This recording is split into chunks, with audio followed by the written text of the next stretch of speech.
नमस्कार साथियों, Agastya net classes की तरफ से सभी का स्वागत। हम लोग पढ़ रहे थे फोटोसिंथेसिस इन हायर प्लांट्स, जिसमें पहले लेक्चर में पहले वीडियो में हम लोगों ने पढ़ा कि फोटोसिंथेसिस की डिफिनीशन क्या है, व्हाट इज द फोटोसिंथेसिस, और इसके अर्ली एक्सपेरिमेंट्स क्या हैं। फोटोसिंथेसिस में जैसा कि हम लोग उसमें पढ़े थे कि CO2 H2O सनलाइट की उपस्थिति में रिएक्शन होता है, जिसमें ग्लूकोज बाई प्रोडक्ट के रूप में बनता है, स्टार्च और ऑक्सीजन निकलती है। इसमें फोटोसिंथेसिस में एसेंशियल रिक्वायरमेंट्स किसकी होती है? CO2 की। ये भी हम लोगों ने एक्सपेरिमेंट के आधार पर देखा। H2O आवश्यक होता है, ये भी एक्सपेरिमेंट के आधार पर हम लोगों ने देखा। सनलाइट की कौन सी वेवलेंथ इसमें रिक्वायर्ड होती है वो भी देखा। फोटोसिंथेसिस ग्रीन प्लांट्स में होता है, ग्रीन पार्ट्स में होता है, ये भी एक्सपेरिमेंटली हम लोगों ने देखा। स्टार्च बनता है और ऑक्सीजन निकलती है।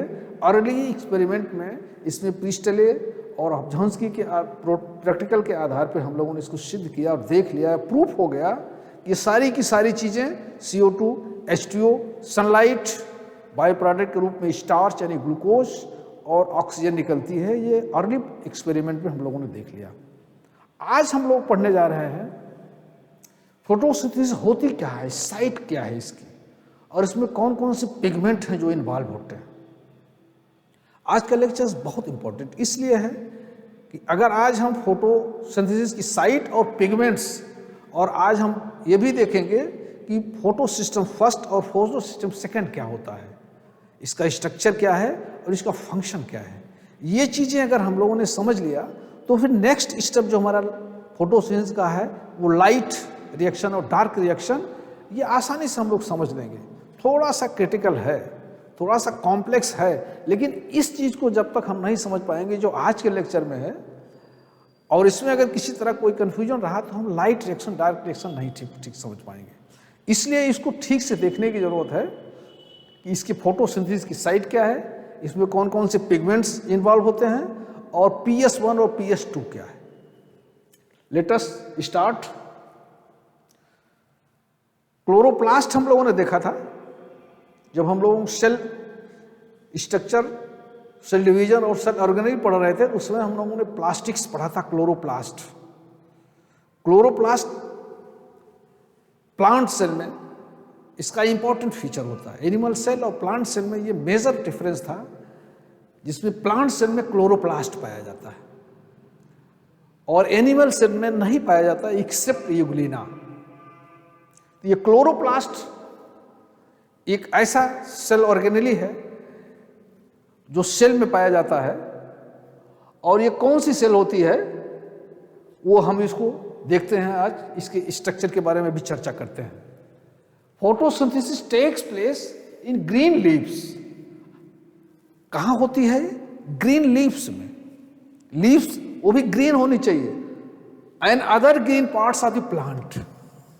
ऐसा नहीं है कि ग्रीन लीव्स में ही होगी, ये अदर ग्रीन पार्ट्स जो प्लांट के होते हैं, वो स्टेम वगैरह में भी जो ग्रीन है वहाँ भी क्लोरोप्लास्ट होता है, वहाँ भी फोटोसिंथेसिस क्रिया होती है। तो इसकी साइट क्या हुई? Green parts. इसको हम लोग अर्ली एक्सपेरिमेंट में प्रैक्टिकली हम लोगों ने इसको प्रूव भी किया था। तो photosynthesis green leaves and green plants में होती है। होता कैसे है? Chloroplast are present in walls of the mesophyll cells of the leaves. कहाँ क्लोरोप्लास्ट पाया जाता है? मेसोफिल सेल्स, जिसको स्पॉन्जी सेल भी कहते हैं, पैलिडेटेड सेल भी कहते हैं, स्पॉन्जी सेल या मेसोसेल। मेसोफिल सेल्स की वॉल में पाए जाते हैं।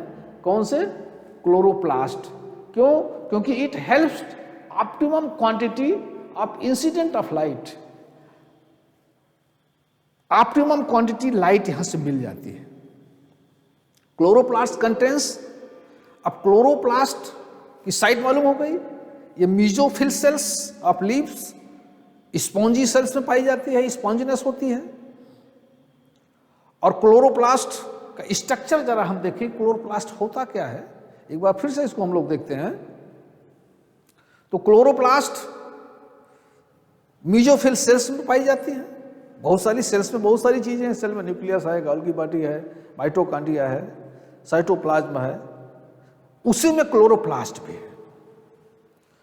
क्लोरोप्लास्ट का अगर हम स्ट्रक्चर देखें, बहुत ध्यान से इसको समझेंगे क्लोरोप्लास्ट, तो क्लोरोप्लास्ट कंटेन्स मेम्ब्रेनस सिस्टम। इसका एक मेम्ब्रेन्स होती है। It consist of grana, stroma and lamellae. Each granum is group of membranes bound sacs called thylakoids. They contains leaf pigments. Pigments की चर्चा हो गई। आप इसमें स्ट्रक्चर अगर हम देखें क्लोरोप्लास्ट का, तो क्लोरोप्लास्ट जो है वो देख रहे हैं आप, आउटर इसकी एक मेम्ब्रेन होती है जिसको हम आउटर मेम्ब्रेन कहते हैं। सबसे बाहर एक मेम्ब्रेन से घिरी होती है क्लोरोप्लास्ट, इसको आउटर मेम्ब्रेन कहेंगे। इसी के जस्ट नीचे एक मेम्ब्रेन और होती है जिसको हम इनर मेम्ब्रेन कहेंगे, और इसके आउटर और इनर मेम्ब्रेन के बीच में स्पेस होता है जिसको हम क्लोरोप्लास्टियल आउटर मेम्ब्रेन स्पेस कहते हैं। अब स्पेस, अब क्लोरोप्लास्ट के अंदर क्या होता है? ग्रेनम होता है और स्ट्रोमा होता है। ग्रेनम क्या है? आप इसमें देखेंगे plate like, coins like structure होते हैं। देखिए एक plate like, coins like structure होते हैं। एक को हम ग्रेनम कहेंगे, और जब ये कई एक साथ होते हैं इसको हम ग्रेना कहते हैं। ग्रेनम और ग्रेना, ग्रेना ये किसके बने होते हैं? थाइलेकोइड्स के। कई थाइलेकोइड्स जब एक साथ एक प्लेट रूप में, स्ट्रक्चरल रूप में बन जाते हैं तो उसको हम ग्रेना कहते हैं। और एक थाइलेकोइड जब अलग होता है तो उसको हम थाइलेकोइड्स कहते हैं। और थाइलेकोइड्स, दो थाइलेकोइड्स जब आपस में जुड़े होते हैं तो उसको हम थाइलेकोइड्स स्ट्रोमा लेमिली कहते हैं। क्या कहेंगे? स्ट्रोमा लेमिली कहेंगे। और इसके अलावा जो इसमें लिक्विड होता है फ्लूइड टाइप का, उसको हम स्ट्रोमा कहते हैं। देखेंगे स्ट्रोमा ये है। स्ट्रक्चर आप समझ गए? और ये लिपिड ड्रॉपलेट्स इसके अंदर, क्लोरोप्लास्ट के अंदर आरएनए, डीएनए, इसका अपना राइबोसोम होता है, और it has capacity to replicates. Chloroplast replicate भी कर सकता है क्योंकि इसका अपना डीएनए भी है, इसमें आरएनए भी है, इसमें राइबोसोम 17S इसमें राइबोसोम होता है। लेकिन मेन स्ट्रक्चर क्लोरोप्लास्ट का क्या है? वो ग्रेना और स्ट्रोमा। ग्रेना किससे बना होता है? थाइलेकोइड्स से। एक थाइलेकोइड्स नहीं, ये कई थाइलेकोइड्स होते हैं। और ये भी बुक्स में लिखा है कि एक सेल में 20 से लेकर के 40 तक क्लोरोप्लास्ट की संख्या होती है।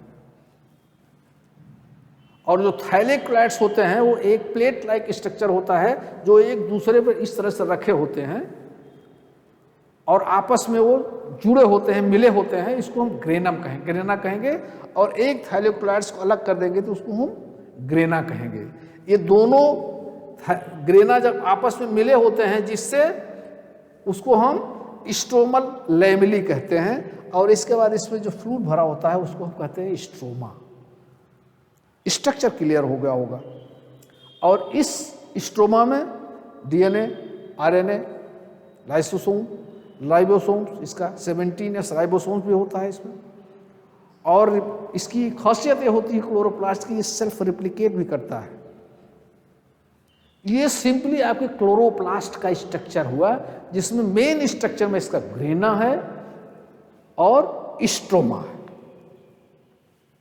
वही चीज थ्योरी में भी लिखी गई है, थाइलेकोइड्स का बना होता है। और किसी किसी बुक्स में इसको हम लेमिली भी कहते हैं। थाइलेकोइड्स का नाम कभी कभी किसी किसी बुक में लेमिली भी लिखा है। तो थाइलेकोइड्स यानी लेमिली और ग्रेना यही चीज है। Grana, stroma lamellae and fluid stroma, ये तीन चीजें होती हैं। इस फ्लूइड में इसमें नहीं दिखाया गया है, बट इसमें डीएनए, आरएनए, राइबोसोम्स, ये इत्यादि चीजें भी इसमें होती हैं। ये सिंपली इसका स्ट्रक्चर है। लेकिन मेन स्ट्रक्चर जो हमारा है ग्रेना और स्ट्रोमा। ग्रेना में, ग्रेना की जो वाल होती है उसमें लाइट रिएक्शन होता है और स्ट्रोमा में डार्क रिएक्शन होता है।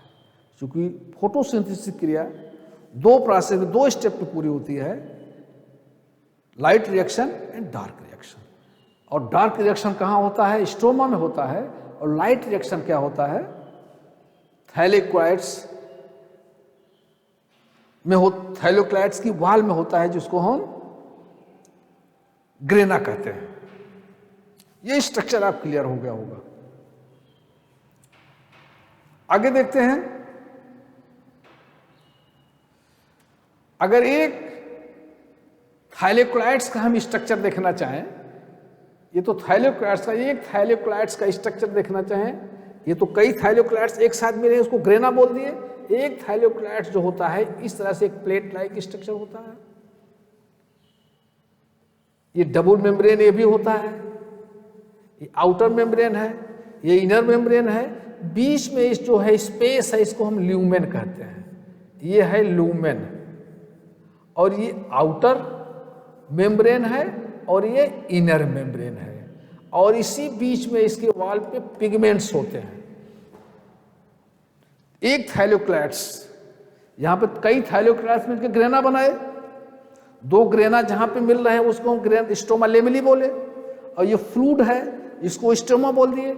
एक थाइलेक्लाइड्स को हम अलग स्ट्रक्चर देखें तो ये प्लेट लाइक स्ट्रक्चर एक है, ये डबल वॉल है, बाहर वाले को आउटर मेम्ब्रेन, इनर वाले के इनर मेम्ब्रेन, और इस बीच में स्पेस होता है, खाली स्पेस होता है, जिसको हम ल्यूमेन बोलते हैं। और इसी थाइलेक्लाइड्स की वॉल पर, मेम्ब्रेन पर पिगमेंट्स होते हैं, जो पिगमेंट्स अभी हम आगे चर्चा करेंगे, जो लाइट एब्जॉर्प्शन का काम करते हैं। और जो लाइट रिएक्शन होती है इसी थाइलेक्लाइड्स की मेम्ब्रेन पे होती है, ल्यूमेन में नहीं होती है। ये स्ट्रोमा उसी तरह से है जैसे माइटोकॉन्ड्रिया का मैट्रिक्स, माइटोकॉन्ड्रिया में मैट्रिक्स बोलते हैं, लेकिन क्लोरोप्लास्ट में इसको हम स्ट्रोमा बोलते हैं। ये this is the simple structure. ये आपका एक दूसरा स्ट्रक्चर है, देखेंगे स्ट्रोमा है, ये स्ट्रोमा है, और ये हमारे थाइलेक्लाइड्स हैं, ये हमारा इनर मेम्ब्रेन है, ये आउटर मेम्ब्रेन है। ये हमारा सिंपली स्ट्रक्चर हो गया। इसी में देखेंगे राइबोसोम्स हमने बता दिया होते हैं, स्टार्च ग्रेन्यूल्स भी होते हैं, लिपिड ड्रॉपलेट्स भी होते हैं। ये क्लोरोप्लास्ट का सिंपल स्ट्रक्चर है। आई होप ये स्ट्रक्चर आपको क्लियर हो गया होगा क्लोरोप्लास्ट में, जिसमें से दो इसके पार्ट्स वेरी इंपॉर्टेंट, ग्रेना जिसमें थैलेक्वाइड्स होते हैं, और स्ट्रोमा। थैलेक्वाइड्स की मेम्ब्रेन पर लाइट रिएक्शन होता है जिसमें पिगमेंट्स होते हैं, और स्ट्रोमा जिसमें डार्क रिएक्शन होता है और उसमें NADPH और ATP बनते हैं। आगे देखते हैं इसमें क्या होता है। The membrane system traps light energy. देखिए, membrane system traps light energy and synthesize ATP and NADP, it is called light reaction. Membrane system इसकी, किसकी मेम्ब्रेन? थाइलेक्लाइड्स की मेम्ब्रेन सिस्टम। मेम्ब्रेन पे क्या बनता है? लाइट रिएक्शन होती है जिसमें से ATP और NADPH बनते हैं। लाइट रिएक्शन का इंपॉर्टेंट प्रोडक्ट होता है ATP और NADPH। लाइट रिएक्शन में, फिर से सुन लें, लाइट रिएक्शन में, लाइट रिएक्शन होता कहाँ है? थाइलेक्लाइड्स की मेम्ब्रेन पे होता है। और अल्टीमेटली बनता क्या है लाइट रिएक्शन के बाद? ATP और NADPH बनता है लाइट रिएक्शन में। और stroma enzymes, enzymatic reaction incorporate CO2 into the plant synthesized sugar, which is transformed the starch. It is called dark reaction. Stroma जो फ्लूइड होता है क्लोरोप्लास्ट का, उसमें एंजाइमेटिक रिएक्शन होते हैं, वो इंडिपेंडेंट लाइट होती है। डार्क रिएक्शन का मतलब है अंधेरा नहीं, डार्क रिएक्शन का मतलब है कि it is independent of light, light पर डिपेंड नहीं है। जबकि लाइट रिएक्शन लाइट पर डिपेंड है, लेकिन डार्क रिएक्शन लाइट पर डिपेंड नहीं है, लाइट से इंडिपेंडेंट है। ये दिन में भी हो सकता है, ऐसा नहीं कि केवल डार्क में भी होगा। डार्क का मतलब है कि लाइट पर डिपेंड नहीं है डार्क रिएक्शन। ये कहाँ होगा? स्ट्रोमा में होगा एंजाइमेटिक रिएक्शन, और स्टार्च बनेगा, शुगर, स्टार्च बनेगा, इसी को हम क्या कहेंगे, डार्क रिएक्शन। अब आप स्ट्रक्चर क्लियर हो गया dark reaction and light reaction का। कहाँ होता है डार्क रिएक्शन? स्ट्रोमा में होगा, क्लोरोप्लास्ट की फ्लूइड में, जिसमें से स्टार्च बनेगा, शुगर बनेगा एंजाइमेटिक रिएक्शन में, इसमें CO2 का फिक्सेशन होगा। लाइट रिएक्शन थाइलोक्लाइड्स की मेम्ब्रेन पे होगा, जिसमें से क्या बनेगा, ATP और NADPH। ये हो गया light reaction. Dark reaction chloroplast में कहाँ बन रहे हैं? फोटोसिंथेसिस की साइट क्लियर हो गई। साइट क्लियर क्या हो गई? Green plants in mesophyll cells, उस मीजोफिल सेल्स में क्लोरोप्लास्ट। क्लोरोप्लास्ट के स्ट्रक्चर में हमने पढ़ा कि ग्रेनमा और स्ट्रोमा। ग्रेनम में क्या होगा? ग्रेना की वाल पर लाइट रिएक्शन होगा, जिसमें से ATP और NADPH बनेंगे। स्ट्रोमा क्लोरोप्लास्ट का, जिसमें से एंजाइमेटिक रिएक्शन होगा, जिसमें से कार्बन डाइऑक्साइड का फिक्सेशन होगा, और स्टार्च यानी शुगर बनेगा। Light reaction, dark reaction. Light reaction means ये लाइट इसके लिए आवश्यक है, लेकिन डार्क रिएक्शन का ये मतलब है कि ये लाइट से इंडिपेंडेंट है, ये दिन में भी हो सकती है। डार्क रिएक्शन का ये मतलब कतई न लगाइए कि अंधेरे में होगी, ये दिन में भी होगी। इसका मतलब केवल इतना ही है कि लाइट से इंडिपेंडेंट है, यानी लाइट पर निर्भर नहीं है। जबकि लाइट रिएक्शन जो थाइलोक्लाइड्स की मेम्ब्रेन पे हो रहा है वो लाइट रिएक्शन है, वो लाइट पर डिपेंड है। इन दिस वे स्ट्रक्चर और फोटोसिंथेसिस का क्लोरोप्लास्ट का साइट क्लियर हो गया, जिसमें हम पहला हमारा टॉपिक था किस साइट पर कहाँ होता है। अब देखें इसमें आप लाइट रिएक्शन हो रहा है, लाइट रिएक्शन में लाइट एब्जॉर्ब हो रही है। कहाँ एब्जॉर्ब हो रही है? थाइलोक्लाइड्स की मेम्ब्रेन पे, जिसमें पिगमेंट्स वहीं होते हैं। लाइट रिएक्शन वहीं परफॉर्म होगी। लाइट एब्जॉर्ब हुई, वाटर कहाँ से आया? सॉइल से वाटर आया, और ये जो है फिर क्या बना? ATP और NADPH बन गई। ATP NADPH डार्क रिएक्शन में गया, यहाँ ग्लूकोज बन गया, कार्बन डाइऑक्साइड का फिक्सेशन हुआ, ग्लूसाइड बन गई, और ऑक्सीजन यहाँ पे रिलीज हो गई बाई प्रोडक्ट के रूप में। वाटर की स्प्लिटिंग हुई, बाई प्रोडक्ट के रूप में ऑक्सीजन और ग्लूकोज शुगर बन गई। ये एक सिंपल सा फिक्शन है लाइट रिएक्शन। लाइट रिएक्शन में क्या हुआ? वाटर एंड लाइट, ATP और NADPH बने। ये ATP NADPH डार्क रिएक्शन में गया स्ट्रोमा में, जहां पे CO2 ली गई, एंजाइमेटिक रिएक्शन हुए, ग्लूकोज बन गया, ऑक्सीजन फ्री हो गई, ऑक्सीजन बाई प्रोडक्ट के रूप में निकल गई। ये एक इक्वेशन के रूप में सिंपली दिखाया गया है कि फोटोसिंथेसिस कैसे साइट पे हो रही है, लाइट रिएक्शन कैसे हो रही है, और डार्क रिएक्शन कैसे हो रही है फोटोसिंथेसिस की क्लोरोप्लास्ट के अंदर। This is the site and location of the photosynthesis where it performed in chloroplast. I hope कि ये साइट क्लियर हो गया आपको। नेक्स्ट पिगमेंट्स के बारे में हम देखते हैं कि पिगमेंट्स कौन से इन्वॉल्व होते हैं इन फोटोसिंथेसिस में। अभी तक pigments, what is the pigments? अगर पिगमेंट्स पूछा जाए तो पिगमेंट्स क्या हैं?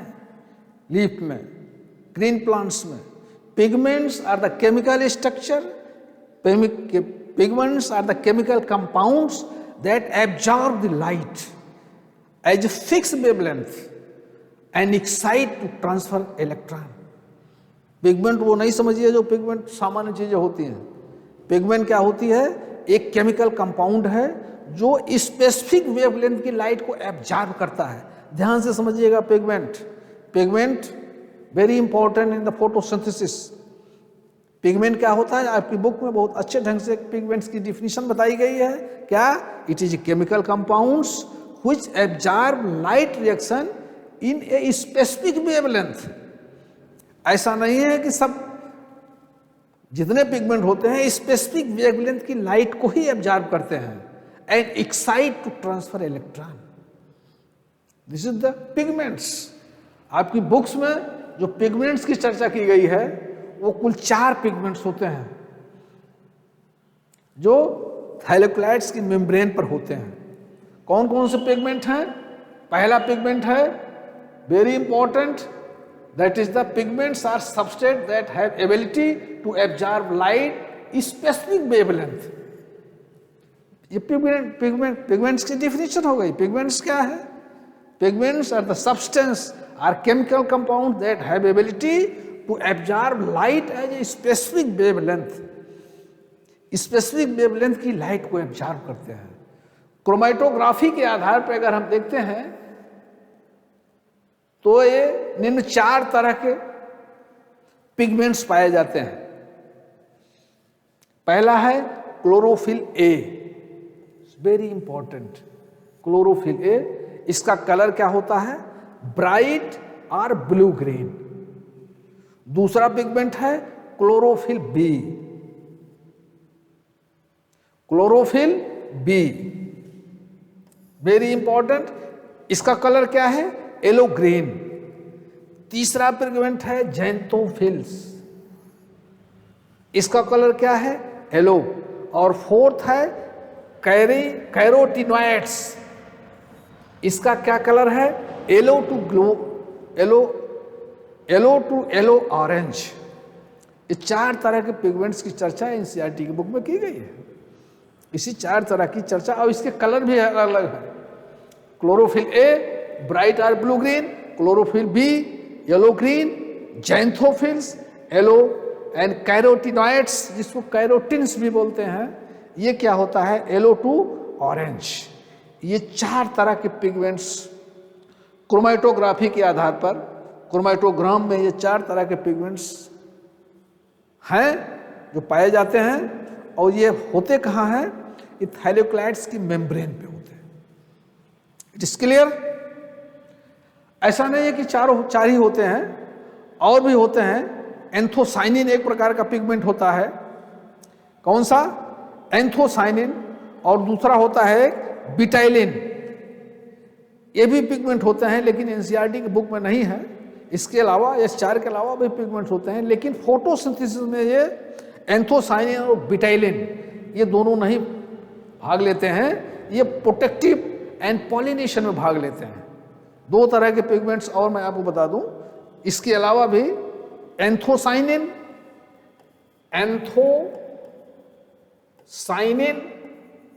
एंड बिटाइलिन ये भी पिगमेंट होते हैं. आपकी बुक में नहीं है, आपकी जानकारी के लिए बता दूं, लेकिन ये प्रोटेक्शन एंड पॉलिनेशन में काम करते हैं. ये 4 तरह के पिगमेंट्स आपकी बुक्स में है. ये चारों तरह का पढ़िए, इसकी जानकारी रखिए. ये चारों तरह के पिगमेंट्स फोटोसिंथेसिस में भाग लेते हैं. It's very important. अब आपका फोटोसिंथेसिस की साइट क्लियर हो गई, कहाँ होती है? Dark reaction, right reaction. अब कौन कौन से पिगमेंट हैं जो फोटोसिंथेसिस करते हैं? ये 4 पिगमेंट हैं. चारों के कलर अलग अलग हैं. ये चारों पिगमेंट्स आपको याद रखने होंगे विथ कलर. क्लोरोफिल का स्ट्रक्चर भी होता है, इसमें मैग्नीशियम होता है आयन, जिससे हीम का स्ट्रक्चर होता है, उसी तरह से इसका स्ट्रक्चर होता है. इसके स्ट्रक्चरल फार्मूला में बहुत डिटेल जाने की जरूरत नहीं है हमको. केवल इतना जानेंगे कि 4 तरह के पिगमेंट हैं और इसके कलर क्या है. और ये चारों तरह के पिगमेंट अलग अलग वेवलेंथ की लाइट को एब्जॉर्ब करते हैं. आगे अभी हम आपको चर्चा करेंगे. ये चारों तरह के पिगमेंट पाए जाते हैं और ये 4 तरह के वेवलेंथ यानी लाइट के वेवलेंथ को, अलग अलग वेवलेंथ की लाइट को एब्जॉर्ब करते हैं. हम लोग लाइट के बारे में जानते हैं. फिजिक्स में आप लोग पढ़े होंगे light is a wave as well as particle. Light जो होती है वेव की तरह भी बिहेव करती है और ये पार्टिकल्स भी होती है, इसकी तरह भी पार्टिकल्स के रूप में बिहेव करती है. जब सन से लाइट आती है तो वेव्स के रूप में आती है, लेकिन जब ये यूज होती है तो पार्टिकल्स के रूप में, फोटोसिंथेसिस के रूप में, वेव्स के रूप में आएगी.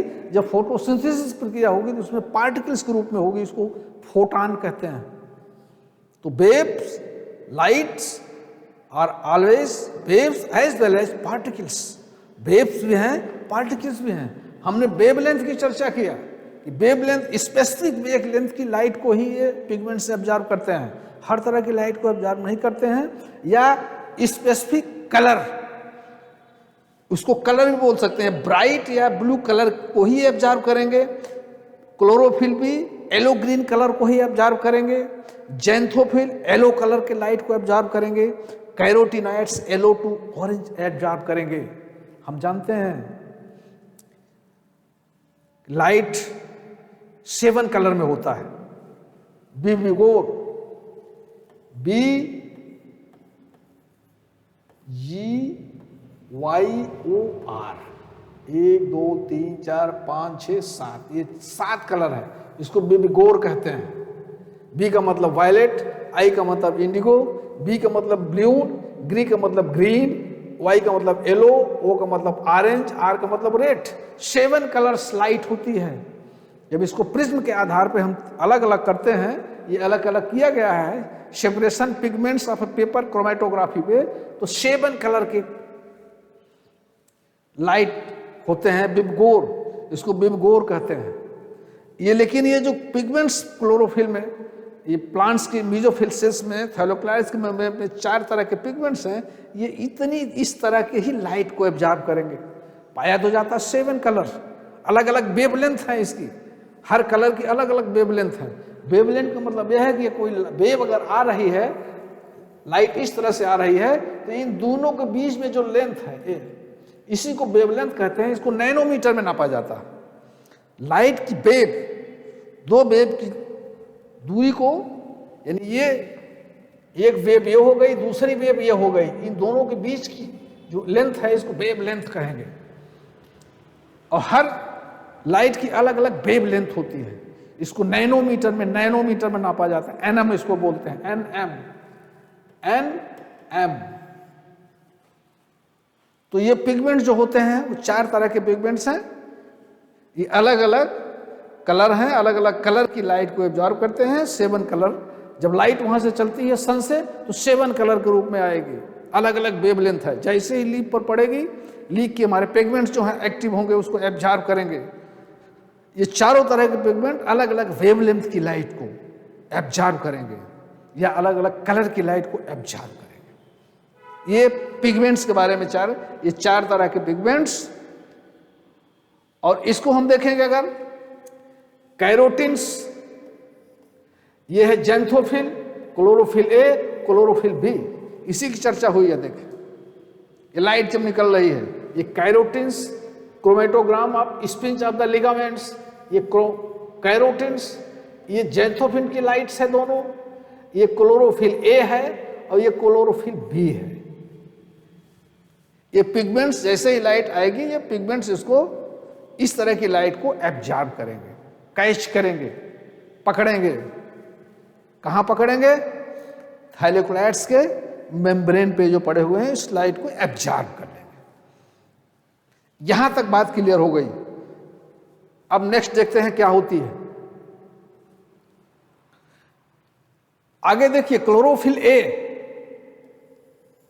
Chlorophyll B, xanthophyll and carotenoids are accessory pigments. Very important, देखिए ध्यान से समझिए। क्लोरोफिल बी, कौन सा? Chlorophyll B, xanthophyll and carotenoids, ये क्या होते हैं? एसेसरी पिगमेंट्स होते हैं। लेकिन क्लोरोफिल ए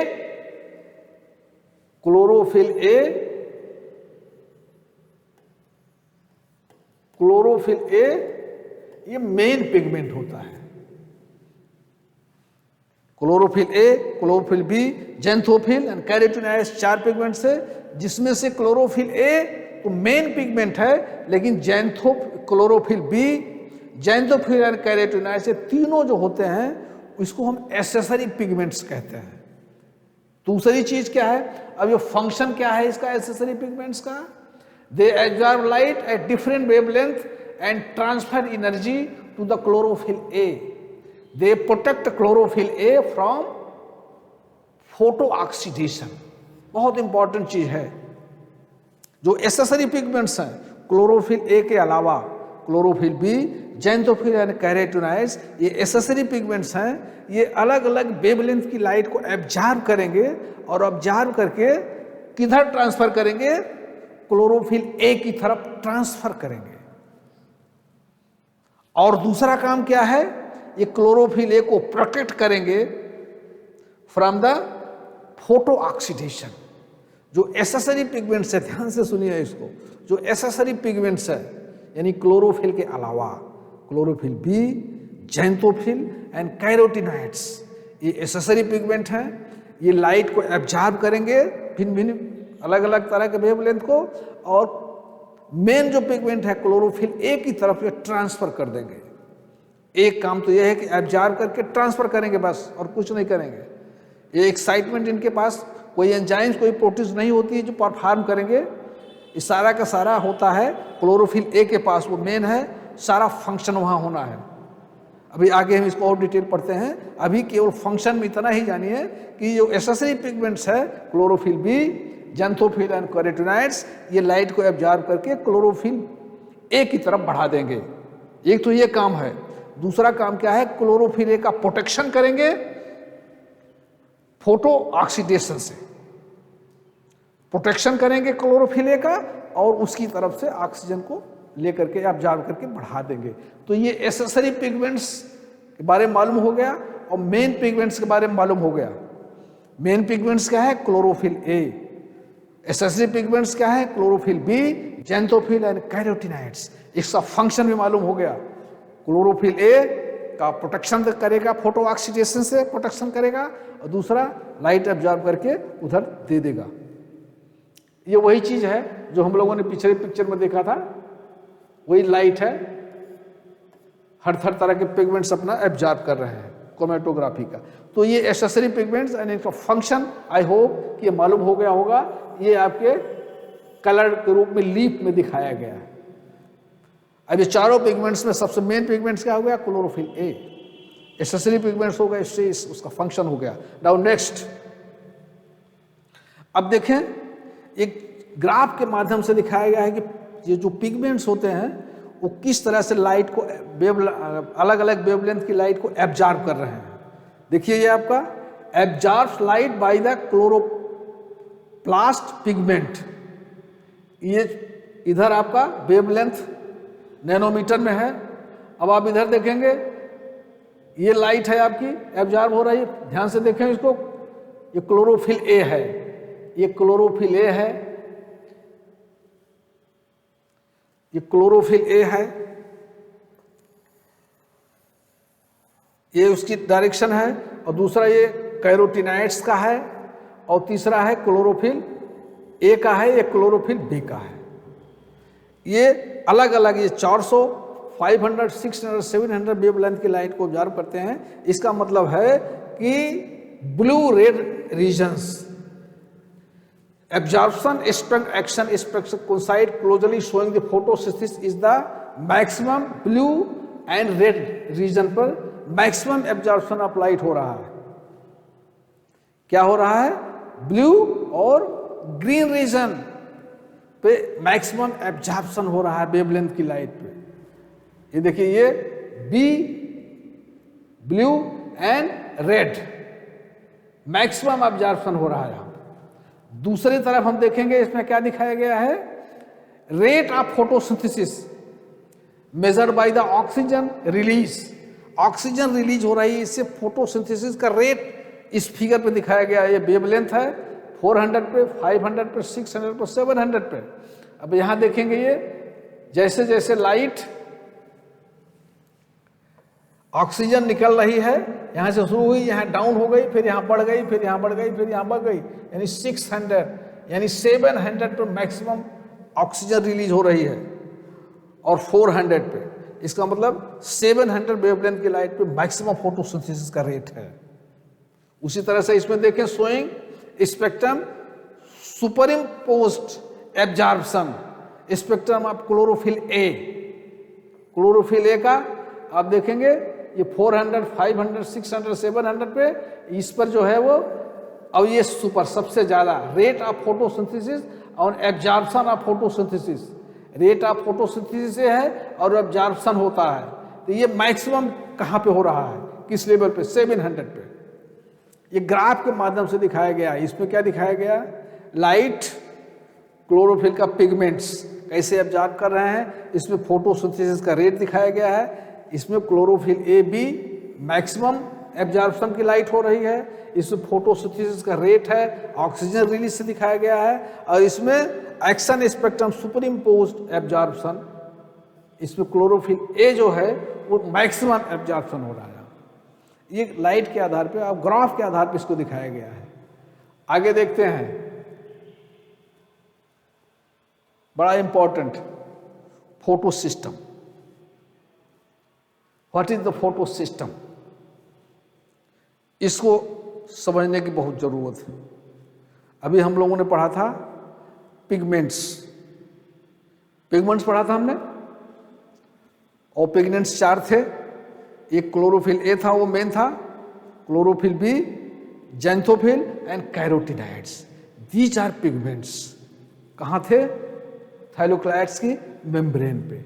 और ये पिगमेंट्स अलग अलग तरह की वेवलेंथ की लाइट को एब्जॉर्ब कर रहे हैं, और ये इस तरह से आपस में एक मेम्ब्रेन से बंधे भी हुए हैं। तो ये मिल करके, ये जितने पिगमेंट हैं सब मिल करके एक कॉम्प्लेक्स स्ट्रक्चर बनाते हैं, जिसको हम लाइट हार्वेस्टिंग कॉम्प्लेक्स कहते हैं। ये पिगमेंट्स, फिर से देखिए, पिगमेंट्स मॉलिक्यूल्स, ये क्या करेंगे, ये इसका जो स्ट्रक्चर होता है, photosystem, these are functional unit, photosystem, these are the functional unit of the photosynthesis. Function क्या? Functional and structural unit of the photosynthesis with the particular pigment organisation and pattern. Photosystem क्या है? Photosystem क्या है? कि functional unit of the photosynthesis, ये pigment का एक special organisation है। Their function is absorption and transfer of light energy, specially electrons. They are found in the थाइक्लॉइड्स membranes. Thylakoids membrane में पाए जाते हैं क्लोरोप्लास्ट के। Photo system consist of an antenna and reaction centre. Antenna and reaction centre, ध्यान से इसको समझिएगा। ये आपका है एंटीना, एंटीना, और ये आपका है रिएक्शन सेक्टर। यहां पर है हम आपका क्लोरोफिल ए। फोटो सिस्टम, ये जितने पिगमेंट होते हैं सब एक तरह से ऑर्गेनाइज्ड होकर के आपस में एक झिल्ली से बंध जाते हैं, झिल्ली से अटैच हो जाते हैं, और इस पूरे के पूरे ऑर्गेनाइजेशन को हम क्या कहेंगे? Light harvesting complex. यानी हर जितने पिगमेंट हैं सब आपस में एक मिल करके एक साथ क्या कहेंगे? उसको हम लाइट हार्वेस्टिंग कॉम्प्लेक्स या LHC। LHC एक तो यह हो गया लाइट हार्वेस्टिंग पिगमेंट, और इसको हम एंटीना भी कहते हैं। जितने तरह के पिगमेंट हैं accept chlorophyll A, chlorophyll A के अलावा जितने पिगमेंट हैं सब आपस में मिल करके एक कॉम्प्लेक्स स्ट्रक्चर बनाते हैं, जिसको हम लाइट हार्वेस्टिंग कॉम्प्लेक्स कहते हैं, या antenna pigments of molecule. Pigment molecules या एंटीना कहते हैं। देखिए एंटीना, और बीच में क्लोरोफिल ए होता है, जिसको हम रिएक्शन सेंटर बोलते हैं। ये क्लियर हो गई बात? रिएक्शन सेंटर एंड एंटीना, और इसके ऊपर एक रिएक्ट होता है जिसको हम प्राइमरी एक्सेप्टर कहते हैं। ये हमारा फोटो सिस्टम का स्ट्रक्चर है। फोटो सिस्टम का स्ट्रक्चर कैसे है? फोटो सिस्टम का स्ट्रक्चर, पिगमेंट्स आपस में मिल जाएंगे, उसको हम एंटीना कहेंगे, और बीच में क्लोरोफिल ए होगा जो रिएक्शन सेंटर होगा। और ये एंटीना और रिएक्शन सेंटर दोनों मिलकर के हम मिला करके क्या कहेंगे? Light harvesting complex. Photo system समझ में आ गया? अरे कुछ नहीं, फोटो सिस्टम को मिला करके जितने पिगमेंट्स थे सब आपस में झिल्ली से बंध गए हैं, लाइट को एब्जॉर्ब कर रहे हैं, और इसको हम लाइट हार्वेस्टिंग सिस्टम कहेंगे या एंटीना कहेंगे। एंटीना मतलब क्या है? लाइट को एब्जॉर्ब करती है एंटीना। ये एब्जॉर्ब करके रिएक्शन सेंटर की तरफ भेजेगी, यानी क्लोरोफिल ए की तरफ भेजेगी। ये रिएक्शन सेंटर हो गया। अब हम देखेंगे फोटो सिस्टम दो तरह से होता है, दो प्रकार का, photo system 1 and photo system 2। इसको PS1 PS2 कहते हैं। अब देखिए PS1 PS2 क्या मतलब है। PS1 पहले डिस्कवर किया गया, इसको PS बोलते हैं। PS2 जो दूसरी बार इसकी खोज हुई, इसलिए इसको PS2 कहते हैं। जबकि PS2 पहले रिएक्शन आता है, काम करता है, PS1 बाद में काम करता है। ये चीज यहाँ ध्यान देने की जरूरत है। PS1 और PS2 यानी फोटो सिस्टम 1 फोटो सिस्टम 2, इसको साथ में PS1 या PS2 बोलते हैं, ठीक ना। PS1 फर्स्ट डिस्कवर किया गया, इसलिए इसको PS1 बोलते हैं। PS2 दूसरी बार सेकंड बार डिस्कवर्ड किया गया, इसको इसलिए इसको हम PS2 बोलते हैं। लेकिन काम सबसे पहले PS2 का आता है, उसके बाद PS1 का काम आता है। डिस्कवरी के आधार पर इसका 1 और 2 नाम लिखा हुआ। डिस्कवर्ड किसने किया, आगे अभी हम आपको बताएंगे। एंटीना के बारे में हो गया। It consist of hundreds of pigments molecules that captures photons lights energy to the reaction centre. और रिएक्शन सेंटर करता है, इस contains chlorophyll A molecules that receives energy transfer electrons to the principal electron system. Photo system 1 photo system 2। Photo system 1 का structure क्या है, structure दोनों 1 और 2 का दोनों सेम है। फोटो सिस्टम 1 फोटो सिस्टम 2 का स्ट्रक्चर सेम है। अरे कुल मिला के ये भैया ये फोटो सिस्टम है, ये पिगमेंट्स हैं मिलके बन गए। यहाँ बीच में है क्लोरोफिल ए, ये पिगमेंट्स हैं आपस में बंधे हुए हैं। और इसी तरह से यहाँ क्लोरोफिल ए भी है और यहाँ भी पिगमेंट है। अंतर क्या है, अंतर दोनों में है। अंतर क्या है, ये 6-8 वेवलेंथ की लाइट को ऑब्जर्व करता है, वो 700 को ऑब्जर्व करता है। यही दोनों में अंतर है। अभी आगे हम डिटेल बताते हैं। Reacting during photosynthesis discovers second. ये फोटो सिस्टम 1 के बारे में क्लियर हो गया, स्ट्रक्चर के बारे में। अब नेक्स्ट चलते हैं फोटो सिस्टम 1। एक बार थ्योरी देख लेते हैं। डिस्कवर्ड फर्स्ट, पहले डिस्कवर किया गया। Was the second stage in the light reaction absorb 700 lights wavelength, also called P700 कहा जाता है इसको। Found on the outer surface of the thylakoids. PS1 कहाँ पाया जाता है, इसको PS1 बोलते हैं। PS1 ये कहाँ पाया जाता है, आउटर सरफेस, थाइलोक्लाइड के आउटर सरफेस में पाया जाता है। ध्यान देने की जरूरत है। PS1 PS2, PS1 थाइलोक्लाइड के आउटर सरफेस में पाया जाएगा और PS2 इनर सरफेस में पाया जाएगा। PS1 क्या होता है, वो 700 वेवलेंथ की लाइट को एब्जॉर्ब करता है, जबकि PS2 600-800 लाइट को एब्जॉर्ब करेगा, 680, ठीक ना। It is catalyse final reaction, photo system 2 क्या है, found in the inner membrane of the thylakoids membrane, covered second but use in first. भले इसका सेकेंड है लेकिन यूज पहले होता है, काम पहले करता सेकेंड देन फर्स्ट। ये तो डिस्कवरी के आधार पर 1 और 2 नाम लिखा गया। उसके बाद 680 P680 इसका नाम है PS2 का। क्यों, क्योंकि 680 वेवलेंथ की लाइट को एब्जॉर्ब करता है।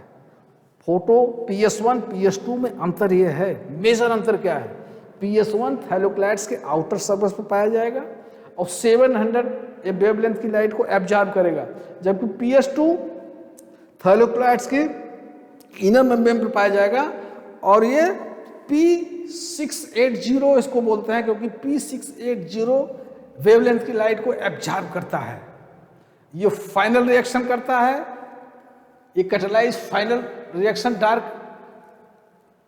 फाइनल रिएक्शन करता है और ये इलेक्ट्रॉन ट्रांसपोर्ट सिस्टम करता है। ये इलेक्ट्रॉन ट्रांसपोर्ट सिस्टम में काम करता है, ये फाइनल रिएक्शन काम करता है फर्स्ट। ओके, अब इसकी डिस्कवरी किसने किया, Louis Duysens first propose the concept of photo system 192 in 1960। Louis Duysens सबसे पहले फोटो सिस्टम के कॉन्सेप्ट को 1960 में प्रपोज किया। In the same year proposal by फे विंडाल एंड रॉबर्ट हिल। उसके बाद इन्होंने फे विंडाल एंड रॉबर्ट हिल ने असेंबल एरियल डिस्कवरी पेश किया, इसकी theory of the special photo synthetic reaction.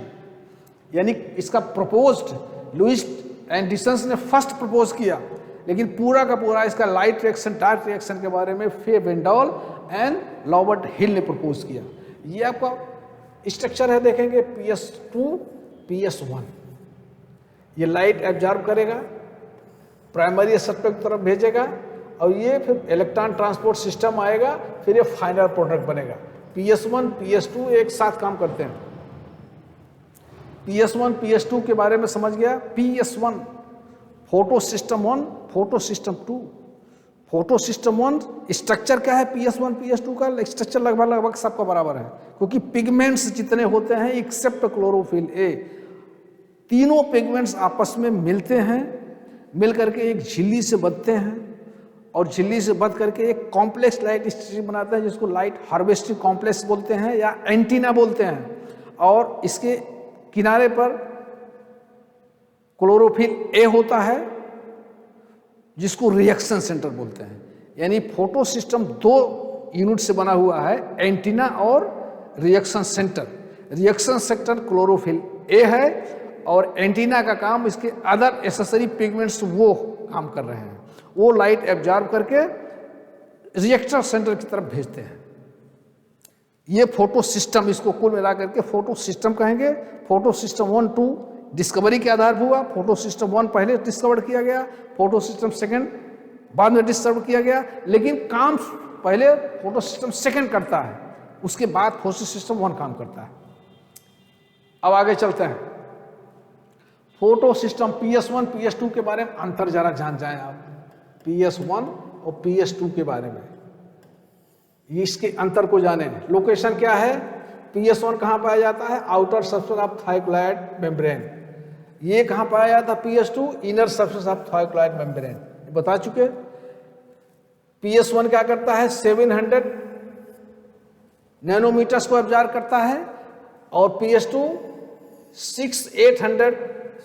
680 nanometres को एब्जॉर्ब करता है। पिगमेंट्स लॉन्गर वेवलेंथ 680 नैनोमीटर्स, और ये शार्टर वेवलेंथ 68।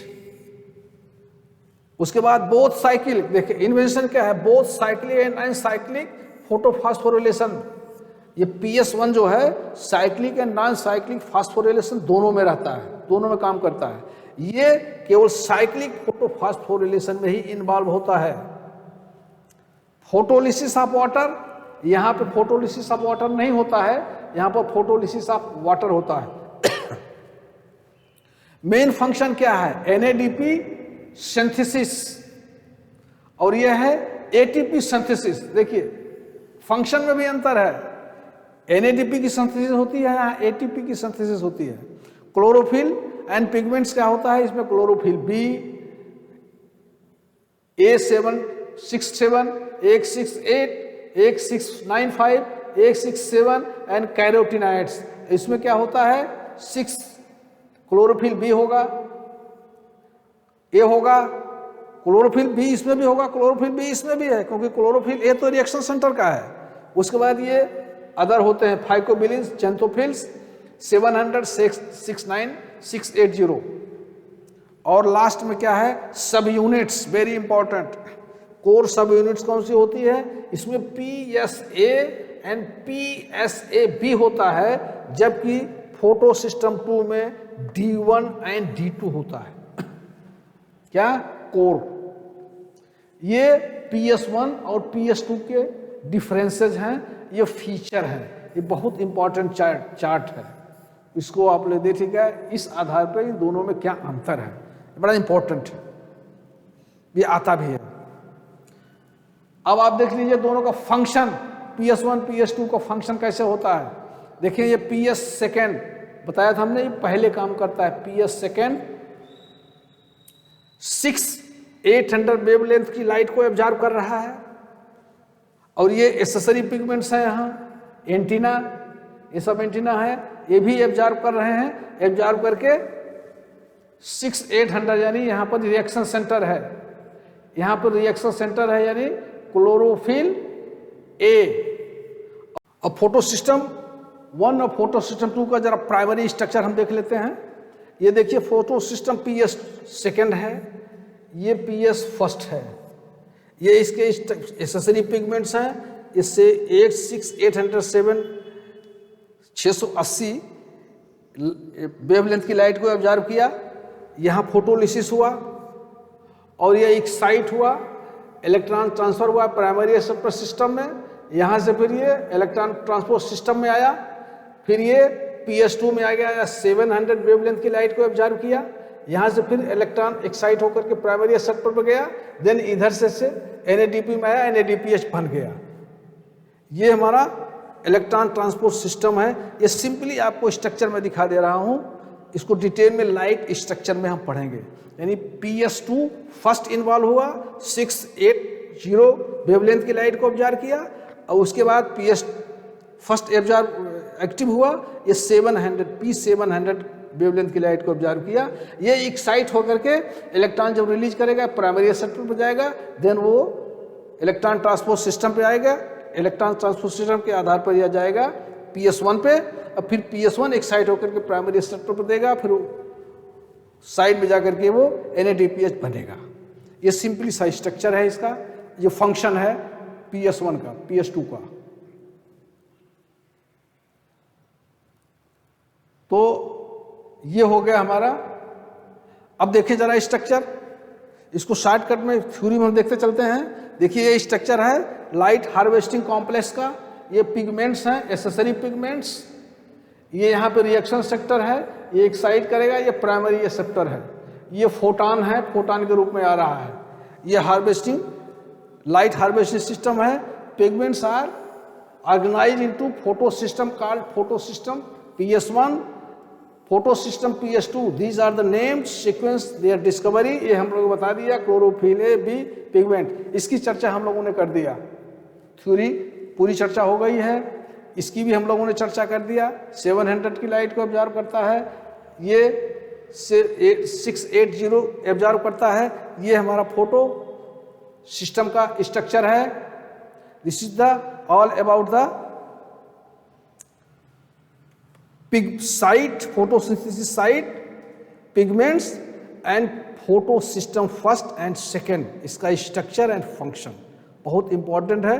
इसको एक दो बार आप घूम देख लीजिएगा, जब तक ये क्लियर नहीं होगा आप लाइट रिएक्शन नहीं समझ पाएंगे। आई होप कि पिगमेंट्स, फोटोसिंथेसिस की साइट और PS1 PS2 के स्ट्रक्चर और फंक्शन के बारे में आपको मालूम हो गया। Thank you.